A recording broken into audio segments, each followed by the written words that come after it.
जय हिंद साथियों, आप सभी का एक बार फिर LRGS KNP यूट्यूब परिवार में स्वागत है। हम लोगों ने पिछली क्लास में भाग 2 नागरिकता को कंप्लीट कर लिया था। उससे संबंधित अनुच्छेद 5 से 11 और नागरिकता अधिनियम 1955, जिसमें किस प्रकार से नागरिकता ली जा सकती है और किस प्रकार से नागरिकता से किसी भी व्यक्ति को या भारतीय नागरिक को वंचित किया जा सकता है, वहाँ तक हमने भाग 2 कंप्लीट कर लिया था। आज उसके आगे पढ़ेंगे और देखेंगे भाग 3 की चर्चा करेंगे। भाग 3 बताता है, भाग 3 में किसका उल्लेख है, तो भाग 3 में भारतीय नागरिकों के मौलिक अधिकार।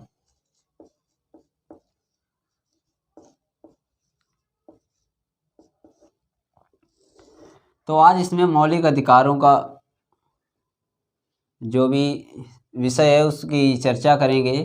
इसमें आर्टिकल आते हैं अनुच्छेद 12 से 35, 12 to 35 आर्टिकल तक मौलिक अधिकार के विषय में हमें बताते हैं। अनुच्छेद पढ़ने से पहले एक तो ये है कि डायरेक्ट सीधे अनुच्छेद पढ़ लिए जाएं और टॉपिक को ख़त्म कर दिया जाए। दूसरा वे जो है उसमें इस अनुच्छेद पढ़ने से पहले कुछ बेसिक चीज़ों को जाना जाए, जिससे कि कॉन्सेप्ट आपका बिल्कुल क्लियर हो सके। तो अनुच्छेद पढ़ने से पहले कुछ बेसिक चीज़ों को पढ़ेंगे।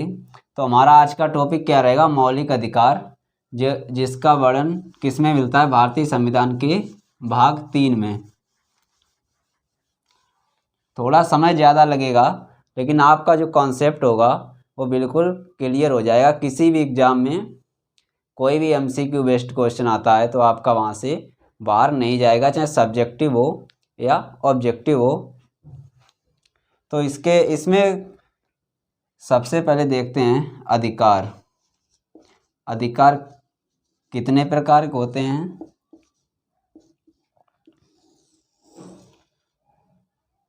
सबसे पहले बात करते हैं इसमें, एक तो प्राकृतिक अधिकार, प्राकृतिक अधिकार।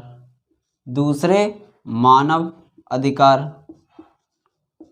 मानव अधिकार। तीसरे मौलिक अधिकार, मौलिक अधिकार। इसी पर हमारी आज विस्तृत चर्चा होगी। मौलिक अधिकार जिसे कहते हैं फंडामेंटल राइट। और अगला है कानूनी अधिकार।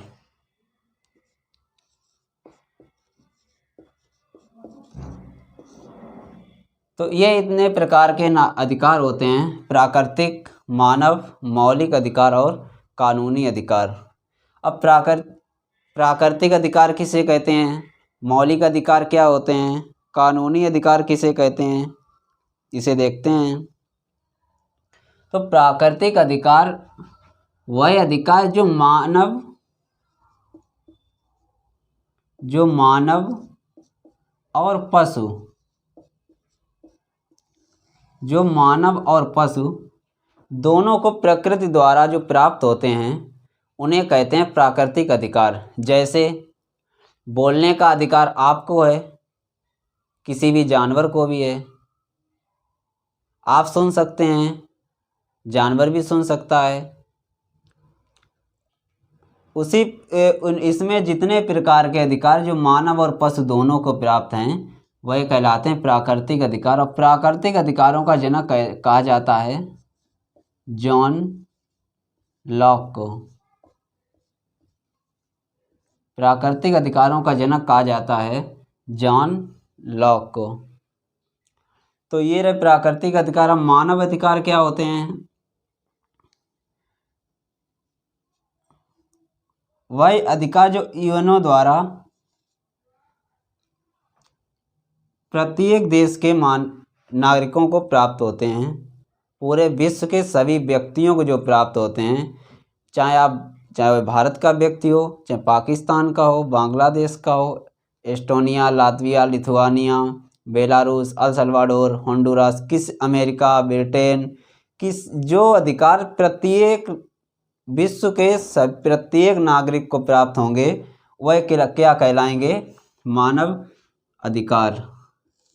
और यूएनओ मानव अधिकार दिवस भी मनाता है। कब मनाता है? 10 दिसंबर। अब 10 दिसंबर 1948 को 10 दिसंबर 1948 को एक एएमयू पर साइन हुए। 10 दिसंबर 1948 को मानव अधिकार के एएमयू पे साइन हुए, तब इसीलिए 10 दिसंबर को मानव अधिकार दिवस मनाया जाता है। अब मौलिक अधिकार क्या होते हैं? जो किसी देश के संविधान द्वारा, किसी देश के संविधान द्वारा जो उस देश के नागरिकों को प्राप्त होते हैं, उस देश के नागरिकों द्वारा, उस देश के नागरिकों को जो प्राप्त होते हैं किसी देश के संविधान द्वारा, तो उन्हें कहते हैं मौलिक अधिकार। अगला है कानूनी अधिकार। क्या होते हैं? ये क्या है कानूनी अधिकार? संविधान द्वारा, ये भी संविधान द्वारा ही या कानूनी तंत्र द्वारा, कानूनी तंत्र द्वारा, ये कानूनी तंत्र द्वारा प्राप्त होते हैं। जैसे संपत्ति का अधिकार हमारा हटा के कानूनी अधिकार बना दिया गया, तो ये कानूनी तंत्र द्वारा प्राप्त होते हैं। इनमें सबसे जो ब्रॉड होते हैं, सबसे बड़े प्राकृतिक अधिकार, ये मानव और पशु प्रत्येक जीव को प्राप्त। जैसे आप हंस सकते हैं, दूसरा पशु भी हंस सकता है, कोई भी। आप रो सकते हैं, पशु भी रो सकता है। उसी प्रकार तो ये प्राकृतिक अधिकार सबसे ब्रॉड होते हैं, सबसे बड़े होते हैं। उसके बाद आते हैं मानव अधिकार, जो विश्व के, दुनिया के प्रत्येक मानव को प्राप्त होते हैं। इन्हें यूएनओ द्वारा, मानव अधिकार आयोग द्वारा प्रदान किया जाता है।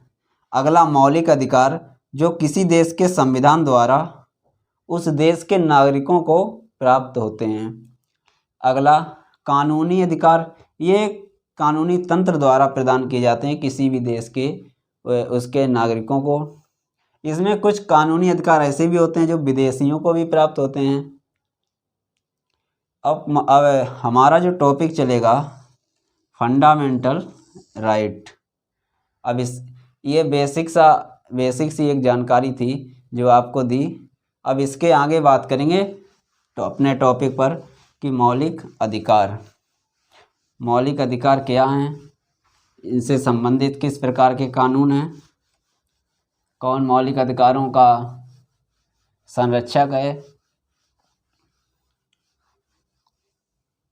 कौन से मौलिक अधिकार सभी को प्राप्त हैं, कौन से मौलिक अधिकार सिर्फ भारतीयों को प्राप्त हैं, तो इसमें देखेंगे। इससे पहले मौलिक अधिकारों का थोड़ा इतिहास जानते हैं। फंडामेंटल राइट का इतिहास जानते हैं। तो इसमें सबसे पहले बात करेंगे विश्व की।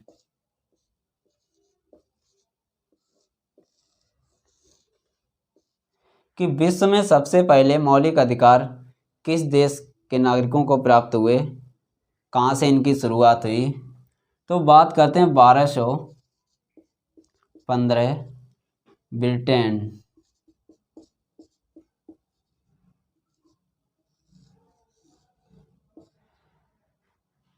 अब ब्रिटेन के राजा का 1215 में जो फरमान होता वही पूरे देश पर लागू होता। तो सुबह सुबह क्या हुआ कि नागरिक पहुंच गए राजा के पास, वहाँ के किंग के पास, कि आपके द्वारा कहा गया प्रत्येक वक्तव्य कानून बन जाता है, तो क्यों ना हमें भी कुछ ऐसे अधिकार दिए जाएं जिनसे कि हमारा एक तो शोषण ना हो, दूसरा उन पे हमारा अधिकार हो। कुछ ऐसे वक्तव्य आप द्वारा कहे जाएं या लिखित रूप में प्रदान किए जाएं, तो 1215 में ब्रिटेन के राजा, ब्रिटेन के जो किंग थे, किंग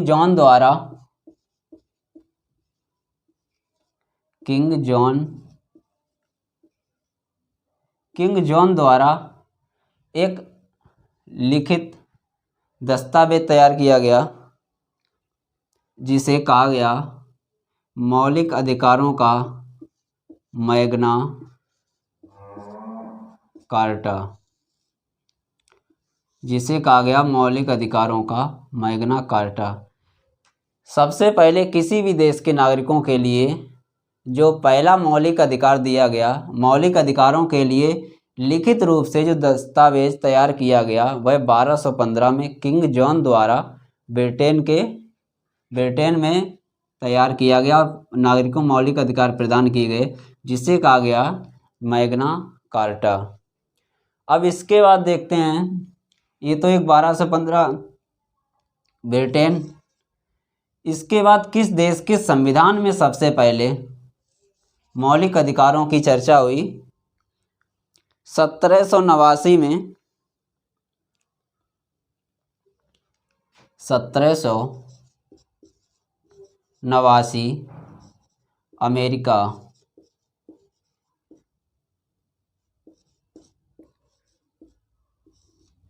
सर्वप्रथम अमेरिका के संविधान में 1789 को बिल ऑफ राइट्स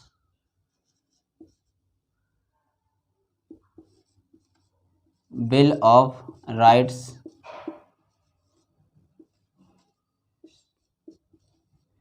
1789 में अमेरिका के संविधान में बिल ऑफ राइट्स के तहत सबसे पहले लोगों को मौलिक अधिकार दिए गए।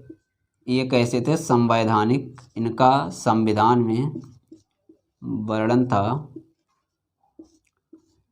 अब आपसे प्रश्न पूछेगा सबसे पहले मौलिक अधिकार कब दिए गए या किसके द्वारा दिए गए?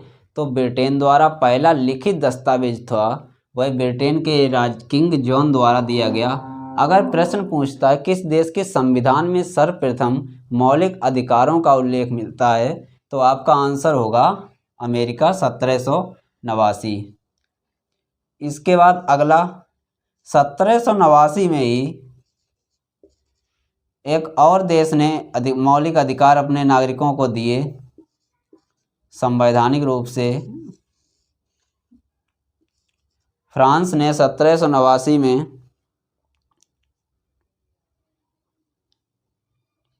इन्होंने राइट्स फॉर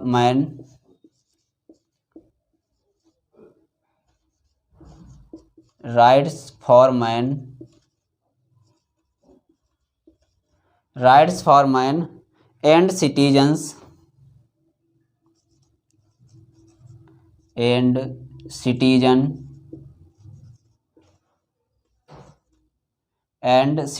के तहत 1789 में ही फ्रांस ने भी अपने नागरिकों को मौलिक अधिकार प्रदान किए। तो सर्वप्रथम ब्रिटेन ने 1215 में मौलिक अधिकारों का पहला लिखित दस्तावेज अपने नागरिकों को सौंपा और 1789 में अमेरिका ने पहली बार संविधान में बिल ऑफ राइट्स के तहत संविधान में मौलिक अधिकारों का उल्लेख किया और 1789 में ही फ्रांस ने rights for man and citizens नामक बिल के तहत अपने नागरिकों को मौलिक अधिकार प्रदान किए। तो ये एक विश्व में किस देश ने कब मौलिक अधिकार प्रदान किए अपने देश नागरिकों को, तो ये विश्व में ऐतिहासिक रूप से ये एक कॉन्सेप्ट था आपका।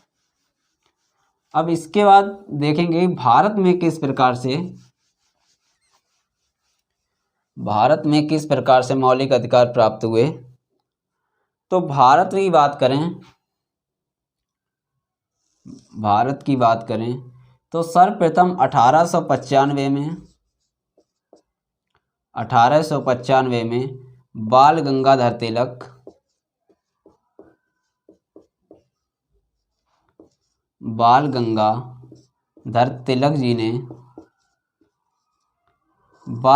तिलक जी ने स्वराज बिल के तहत मौलिक अधिकारों की मांग की। स्वराज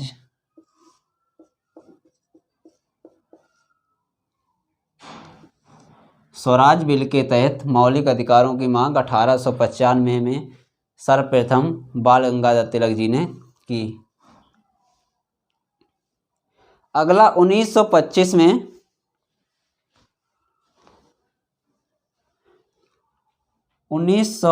में एनी बेसेंट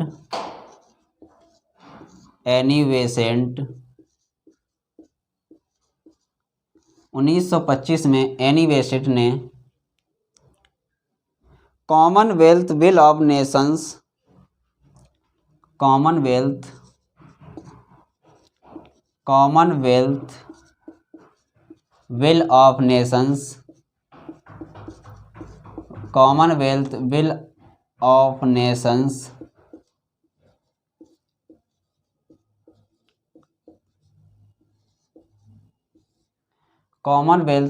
नेशंस या बिल ऑफ नेशन के तहत एनी बेसेंट जी ने 1925 में मांग की। इसके बाद 1928 में मोतीलाल नेहरू जी ने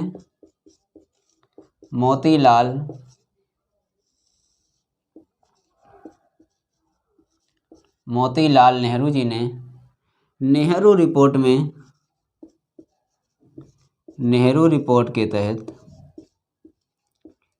रिपोर्ट में मौलिक अधिकारों की मांग की। आप लोग कॉन्सेप्ट को पढ़िएगा और विचलित बिल्कुल ना होइएगा। जैसे अभी बताया अधिकार कितने प्रकार के होते हैं, प्राकृतिक अधिकार, मानव अधिकार, इसके बाद मौलिक अधिकार, कानूनी अधिकार।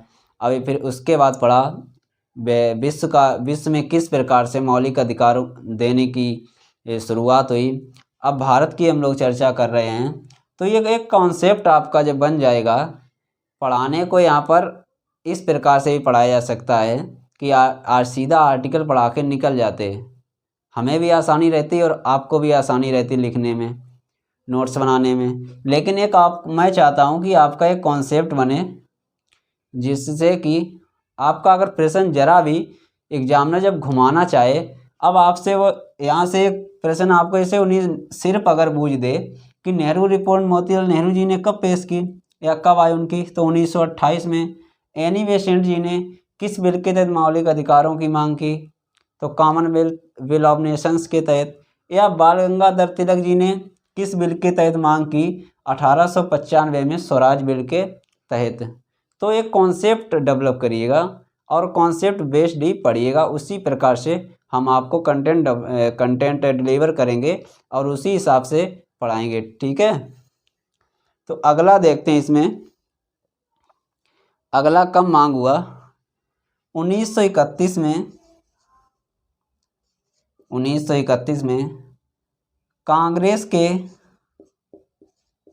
1931 में कांग्रेस के कराची अधिवेशन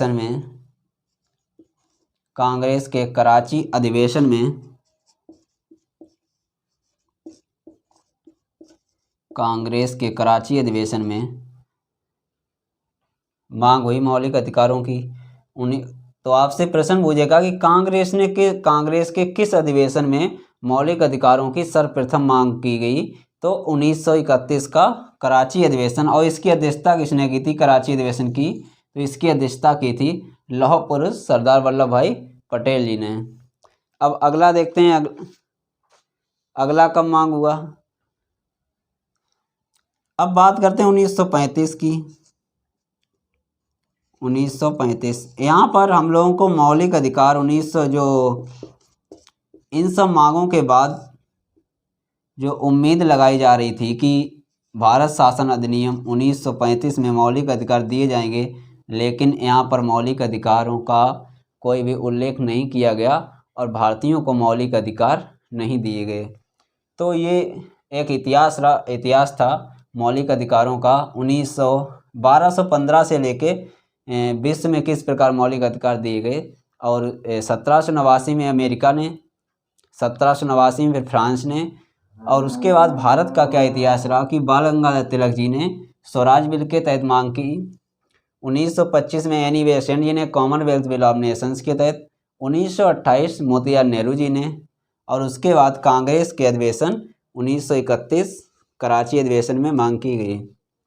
अब इसके आगे देखते हैं, मौलिक अधिकारों की आगे चर्चा करते हैं और किस प्रकार से हमारे अब अनुच्छेदों में, आर्टिकल्स में किस बात का किस प्रकार से उल्लेख किया गया है।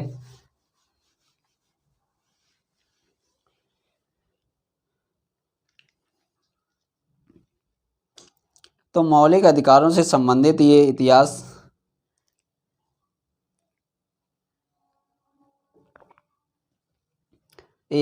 रहा, ये बेसिक कॉन्सेप्ट रहा। अब इसके आगे देखते हैं, अब शुरुआत करते हैं आर्टिकल की। एक कॉन्सेप्ट आपका डेवलप हो गया। अब पढ़ेंगे अनुच्छेद 12 से 35 तक किस प्रकार से इसमें दिया गया है कि कब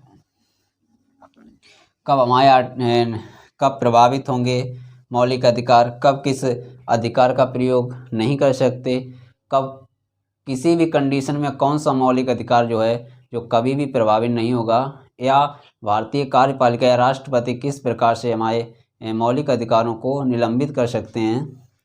तो इस तरीके से क्लास चलेगी। तो सबसे पहले बात करेंगे आर्टिकल 12 की, अनुच्छेद 12, आर्टिकल 12 या अनुच्छेद 12। अनुच्छेद 12 में क्या दिया गया है?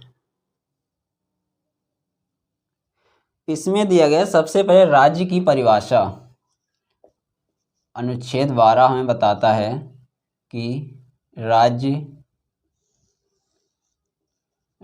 की परिभाषा।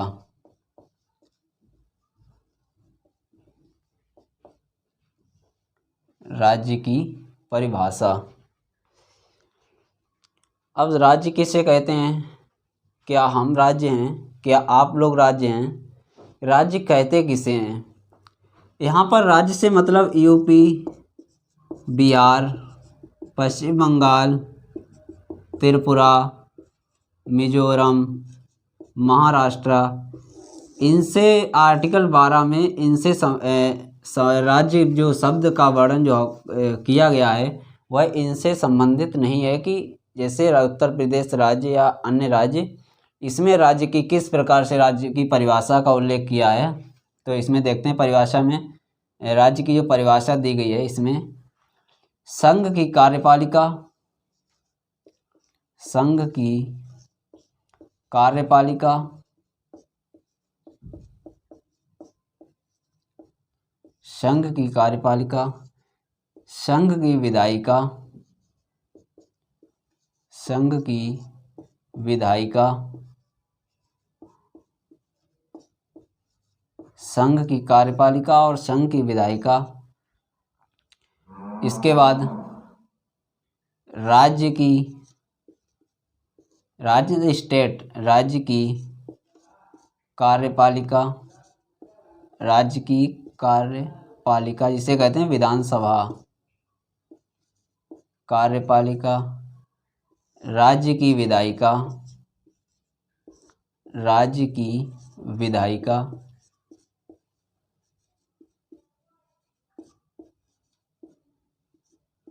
राज्य की विधायिका, स्थानीय सरकार जिसमें आती हैं आपकी पंचायत, नगर निगम, नगर पालिका,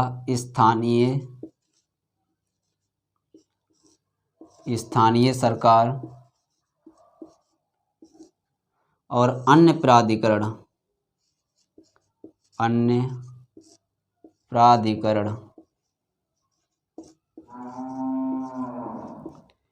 आर्टिकल 12 या अनुच्छेद 12 बताता है कि संघ की कार्यपालिका अर्थात सरकार, रूलिंग पार्टी सरकार, ये क्या होगी? ये राज्य। संघ की कार्यपालिका, इसमें सभी member of parliament, Lok Sabha, Rajya Sabha के सभी MP।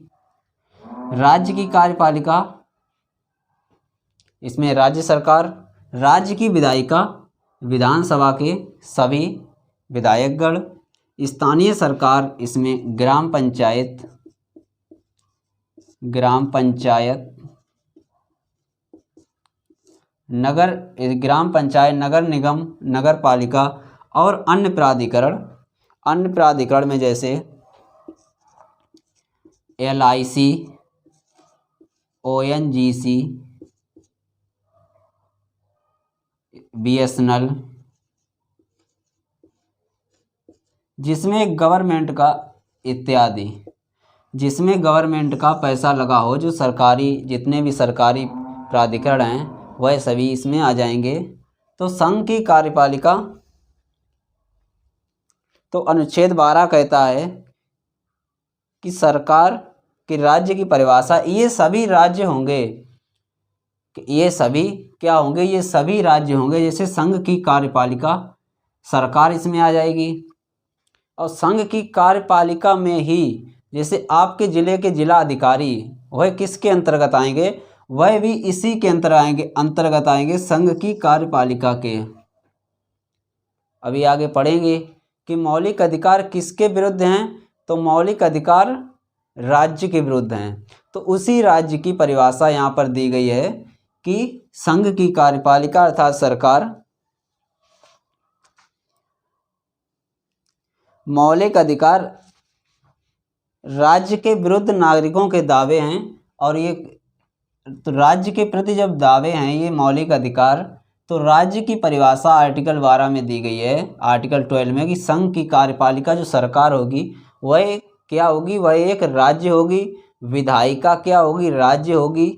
उसी प्रकार राज्य की कार्यपालिका, राज्य की विधायिका या स्थानीय सरकार, ये सभी राज्य होंगी। अगर ये आपके अधिकार का हनन करेंगी तो आप इनके विरुद्ध कहाँ जा सकते हैं, सुप्रीम कोर्ट या हाई कोर्ट। जैसे किसी के यहाँ से अगर नियर बाई सुप्रीम कोर्ट है तो सुप्रीम कोर्ट जा सकता है डायरेक्ट, अगर हाई कोर्ट नियर बाई है तो वह हाई कोर्ट जा सकता है। इस पूरे कॉन्सेप्ट को आगे पढ़ेंगे जब आर्टिकल 32 पढ़ेंगे। तो ये जो भी ये पॉइंट लिखे गए हैं कि संघ की कार्यपालिका से लेके अन्य प्राधिकरण में LIC, ONGC, BSNL इत्यादि, ये सभी क्या होंगे, ये सभी राज्य होंगे। ठीक है, तो ये कॉन्सेप्ट समझ आया होगा आर्टिकल 12। अब इसके आगे देखेंगे आर्टिकल 13। आर्टिकल 13 क्या कहता है, वो भी इसी से जुड़ा हुआ है कि किस प्रकार से राज्य कब क्या करेगा, तब आप उसके विरुद्ध अपना सुप्रीम कोर्ट में या हाई कोर्ट में आप उसके विरुद्ध याचिका दायर कर सकते हैं। आर्टिकल 13 या अनुच्छेद 13, इसमें क्या दिया गया है कि जब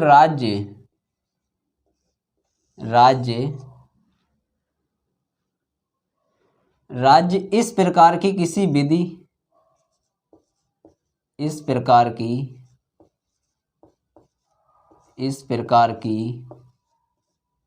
किसी विधि,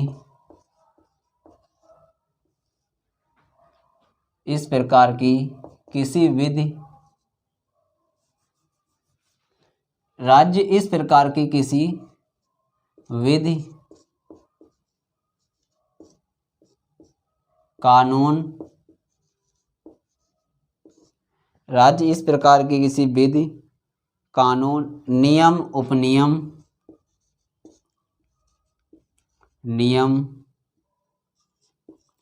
उपनियम, आदेश, अध्यादेश, आदेश, अध्यादेश,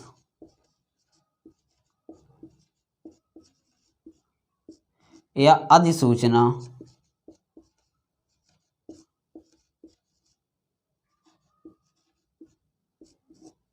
राज्य क्या करे, इस प्रकार की किसी विधि, कानून, नियम, उपनियम, आदेश, अध्यादेश या अधिसूचना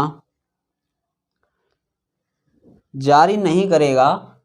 राज्य जो होगा, जो आपको आर्टिकल 12 में बताए, कोई कार्यपालिका या विधायिका, राज्य की कार्यपालिका, विधायिका या अन्य प्राधिकरण में LIC, ONGC या गेल, भेल, ये इस प्रकार के ना तो कोई विधि बना सकती है और ना कोई नियम ऐसा बना सकती है, या उपनियम या कोई आदेश या राष्ट्रपति अध्यादेश और या राज्यपाल इस प्रकार का अध्यादेश नहीं जारी कर सकते हैं, या कोई भी राज्य इस प्रकार की अधिसूचना जारी नहीं कर सकता जो मौलिक अधिकारों का हनन करते हों, मौलिक अधिकारों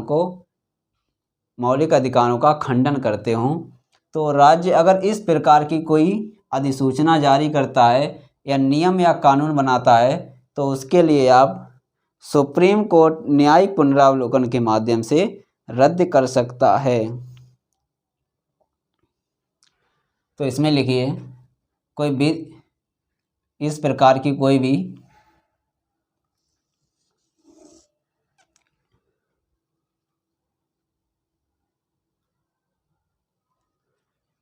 इस प्रकार कोई अधिसूचना को जारी नहीं करेगा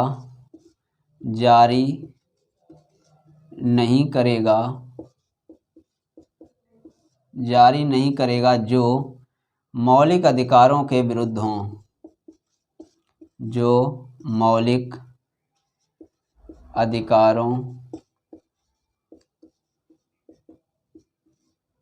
के विरुद्ध हों।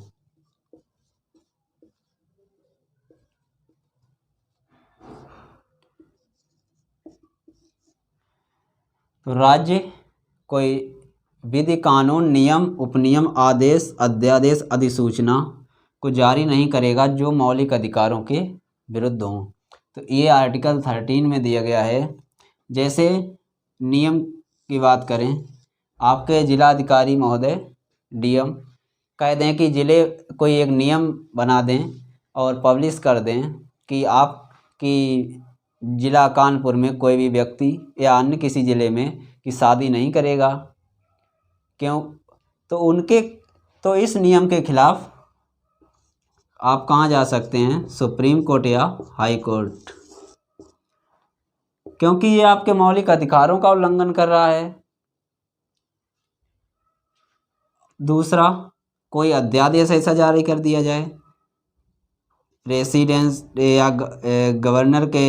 गवर्नर द्वारा, जिससे कि आपके मौलिक अधिकारों का हनन हो, तो आप कहाँ जा सकते हैं? सुप्रीम कोर्ट या हाई कोर्ट जा सकते हैं। जैसे कोई भी भर्ती निकलती है, जैसे RO की भर्ती है, अगर राज्य आयोग कह दे कि इसमें दिव्यांग लोगों को फॉर्म अप्लाई करने के लिए फॉर्म अप्लाई नहीं कर सकते, तो ये उनके मौलिक अधिकारों का हनन हो जाएगा। तो उसके लिए वो कहाँ जा सकते हैं? सुप्रीम कोर्ट और हाई कोर्ट। तो इसका सीधा सा मतलब है कि राज्य इस प्रकार की किसी भी विधि, कानून, नियम, उपनियम, आदेश, अध्यादेश और अधिसूचना को जारी नहीं करेगा जो नागरिकों के मौलिक अधिकारों का हनन करें। तो ये आर्टिकल 13 में हम लोगों ने देखा। अब इसके आगे देखेंगे आर्टिकल 13 के बाद जो ग्रुप्स में आर्टिकल हैं, समानता का अधिकार, स्वतंत्रता का अधिकार, शोषण के विरुद्ध अधिकार, धार्मिक स्वतंत्रता का अधिकार, अल्पसंख्यक का अधिकार और संवैधानिक उपचारों का अधिकार, उन्हें देखते हैं। सबसे पहले देखेंगे समानता का अधिकार। समानता का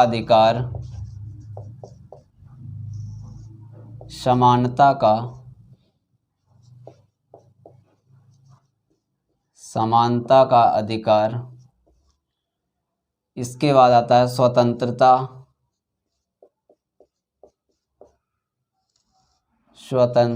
का समानता का अधिकार, स्वतंत्रता का अधिकार, शोषण के विरुद्ध अधिकार, शोषण के शोषण के विरुद्ध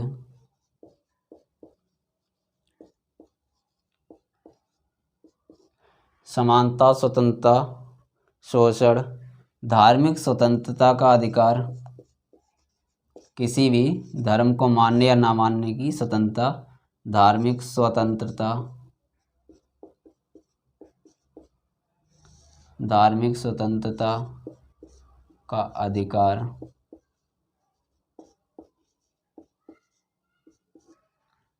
इसके बाद अल्पसंख्यक का अधिकार,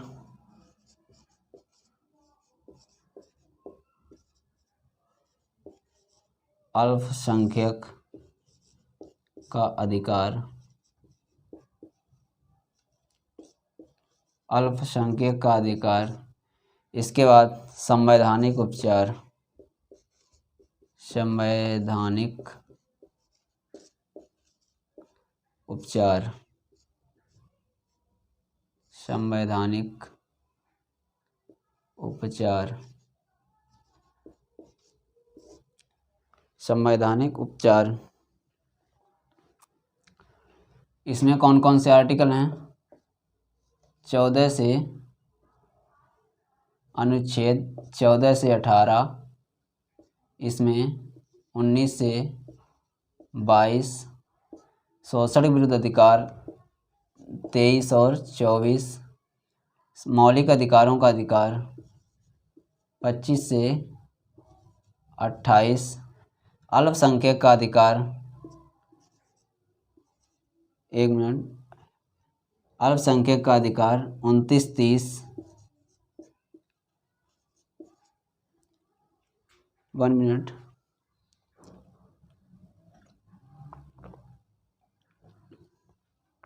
29-30, संवैधानिक उपचारों का अधिकार आर्टिकल 32।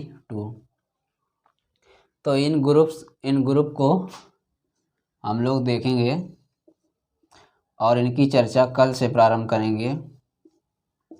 संभवतः 3 क्लास में, ये 3 या 4 क्लास में मौलिक अधिकारों की हम टॉपिक कंप्लीट कर लेंगे।